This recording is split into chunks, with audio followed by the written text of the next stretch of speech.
Hello friends, நம்ம இன்றைக்கி டிஃப்ரெண்ட்டாக கருவேப்பிலை தழை வச்சு ஒரு சிக்கன் ரெசிபி செய்ய போகிறோங்க. அதுக்கு ஃபஸ்ட்டு மசாலா அரைச்சிக்கலாம்.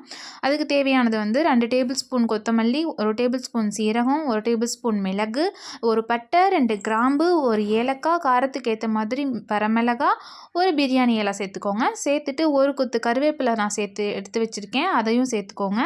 சேர்த்துட்டு கருவேப்பிலை தழை நல்லா வறுபடணும். அது வரைக்கும் நல்லா வதக்கிக்கோங்க. நெக்ஸ்ட்டு இதை பவுடர் பண்ணி எடுத்து வச்சுக்கோங்க. நெக்ஸ்ட்டு ஒரு வடசட்டியில் தேவையான அளவு எண்ணெய் சேர்த்துக்கோங்க. சேர்த்ததுக்கப்புறமா அது கூட 1 டேபிள் ஸ்பூன் கடுகு சேர்த்துக்கோங்க. சேர்த்துட்டு ஒரு மீடியம் சைஸ் பெரிய வெங்காயம் நான் கட் பண்ணி வச்சுருக்கேன், அது, காரத்துக்கு ஏற்ற மாதிரி மிளகாய், அப்புறம் கருவேப்பிலை தழை கொஞ்சம் சேர்த்துக்கோங்க. சேர்த்துட்டு நல்லா வதக்கி விட்டுருங்க. நல்லா வதங்கினதுக்கப்புறமா 1 டேபிள் ஸ்பூன் மஞ்சள் தூள், காரத்துக்கு ஏற்ற மாதிரி மிளகாத்தூள் சேர்த்துக்கோங்க. சேர்த்துட்டு வதக்கி விட்டுருங்க.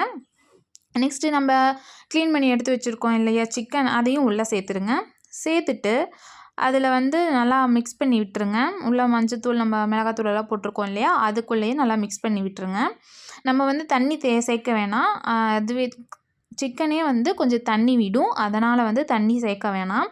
மிக்ஸ் பண்ணி விட்டுட்டு ஒரு 5 மினிட்ஸ் நீங்கள் க்ளோஸ் பண்ணி வச்சுருங்க. பார்த்தீங்களா, இந்த அளவுக்கு தண்ணி அதுவே விடும். நெக்ஸ்ட்டு இப்போது நம்ம தேவையான அளவு உப்பு சேர்த்துக்கலாங்க.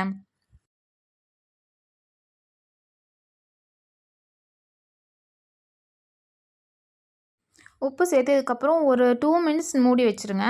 அதுக்கப்புறம் நம்ம அரைச்சி வச்சுருந்தோம் இல்லையா அந்த பவுடர், அதை ஒரு 4 டேபிள் ஸ்பூன் மாதிரி சேர்த்துக்கோங்க. சேர்த்துட்டு நல்லா மிக்ஸ் பண்ணி விட்டுட்டே இருங்க.